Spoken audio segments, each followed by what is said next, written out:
Tiraajette tokko. Maaliif kitaaba gubde maxaafa qulqulluu gubdati gubadhu? Ati maaliif warra gaatti raajette amma tokko eego wayifani? No warra gaatti raajirati wanta rakkoo achi keessatti uumame isa rakkoo achiiti jirati. Maal kitaaba gubdati koy maratte? Kitaaba ani akka amantaan keenya ne yamne hin beekun ture yeroo sana yeroo quraanni gubame quraanni shinti beetii irra kaa'e. Maal akka wallaatti rabbii jedhi waa balleessuu amantaa kam ta'e yamma macaafatti yeroo kiristaanaa rabsaa gubdati maxaafa waan akka sirrii miti bar. Jechuun tokkeekoo anillee wallaalumaan gubee sana booda viidiyoodhaan is dhiifama gaafadhe yoo waan argitee taabiraa deebi'e garuu sana booda amma har'aa amma sakandii kanaatti jarri hin gubaa jiru biraan deebine.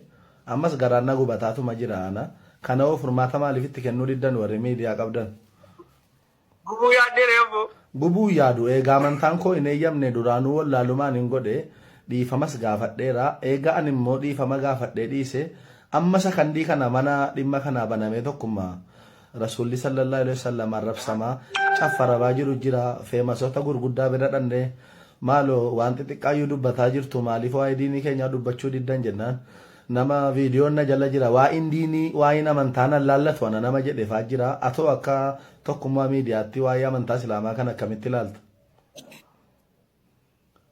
Ani akka itti ilaalu jala maan ilaalaa garuu waa tokko jira as keessatti nama gubu sana utuu amantaa isaan tuqiniin alatti suuraa isaa fudhachuu viidiyoo isaa suuraa isaa sana booda ni nu eddeelitu argita suuraa isaa gama kiyyaan gaheen baadhu nama quraana gubu suuraa isaan fudhaa hin arrabsu amantii isaan arrabsu suuraa isaa viidiyoo naanni gubu sanaa fudhattee lafa kaa'atta biyya inni jiru barbaadda sana booda dallayyaa buuftaa jechuudha.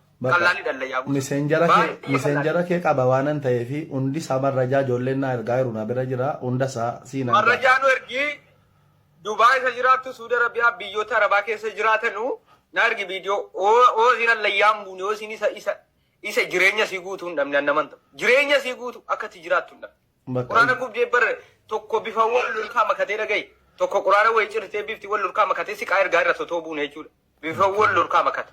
Isiyyuu allayyaa buusuu hin marrajaa inni sotuu waan keessaan tagattalaa hin jiru. Elaa tokko marrajaa inni qulqulluu inni dhugaa kan nama afuriina bira jira kan biraa yoo jiraates ijoollee keenya yoo tokkummaa biizii waan ta'eef argachuu dadhabdanii anfiriidha naa ergaa ani immoo miseenjara tokkummaa waan hin qabuuf ittiin ani isinii gaa haala kanaan deemna amma booda jechuudha.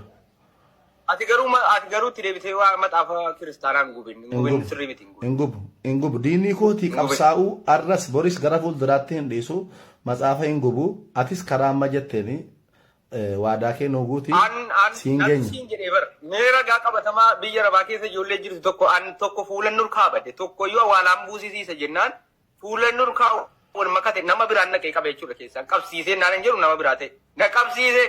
Sotoota kattalee lafa siin jirtu jechuudha. Yeroo naqee qabsiisu fuulli nama biraan ol kaasee viidiyoo qabachuu dhabne jechuudha. Sakaleessaa jechuudha. Ittan jira keessaan. Garuu utuu ragaan qabaatiin immoo jettee fuula argachuu qabnaa viidiyoo si qabaachuu qabnaa biyya siin jirtu jabaannee dabaamnee qabuu qabnaa kana booda nu jalaa bahuu hin dandeessu eessattuu. Eessattuu bahuu hin dandeessu. Amma booda kana hojiin agarsiifna. Ragaa guutuu. Jibuutii keessatti bara kan dhimee likkiitti murtaa'e quraana cirtee kan dhimee likkiitti murtaa'e miidiyaadhaa itti murtaa'e ijoollee miidiyaa qabanii bara. Idimee likkii kan itti murtaa'e sana quraana jirti Jibuutiitti jechuudha. Ijoollee miidiyaas iyyanii qabanii jechuudha. Amma booda ragaa. Umurii guutuu mana hidhaa guutii. Amma booda nuti ijoolleen islaama keessaayyuu kan dogongore ana qofa wallaaluma kooti dhiifama gaafadheera arras dhiifama arra booda garuu ragaa guutuuf innee siin gaanna tokkummaa miidiyaa nu siin jaallanna waan ta'eefi. Ragaa guutuuf dhiyoonan boolla keessaa fuudhee laasii kana siin hin jennan naman ta'u. Isiidhaa quraana gubuu kan jiru. Ragaa guutuu viidiyoo si biyya siin jirtus keessa adda nuu baasaati yoo siin saree buusaa irraa keessee tokkummaa miti gaafatan. Nus si jaallanna si deeggarraa miidiyaa keessa warra jabeessu keessaa.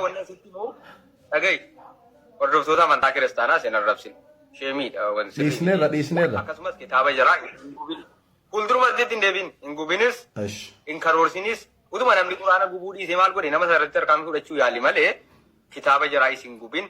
Waan najjaara waan safuu siin balleessaa amantaadhaan isin eeyyamamu waan fokkataadha. Jara siin arrabsin waaqa jaraa isin arrabsin. Raajette tokko. Maaliif kitaaba gubde maxaafa qulqulluu gubdati gubadhu? Ati maaliif warra gaatti raajette amma tokko eego wayifani? No warra gaatti raajette wanta rakkoo achi keessatti uumame isa rakkoo achiiti jirati. Maal kitaaba gubdati koy maraatte. Kitaaba ani akka amantaan keenya ne yamne hin beekun ture yeroo sana yeroo quraanni gubame quraanni shinti beetii irra kaa'e. Maal akka wallaatti rabbii jedhi waa balleessuu amantaa kam ta'e yamma macaafatti yeroo kiristaanaa rabsaa gubdati maxaafa waan akka sirrii miti bar. Jechuun tokkee koo anillee wallaalumaan gubee sana booda viidiyoodhaan is dhiifama gaafadhe yoo waan argite taa biraa deebi.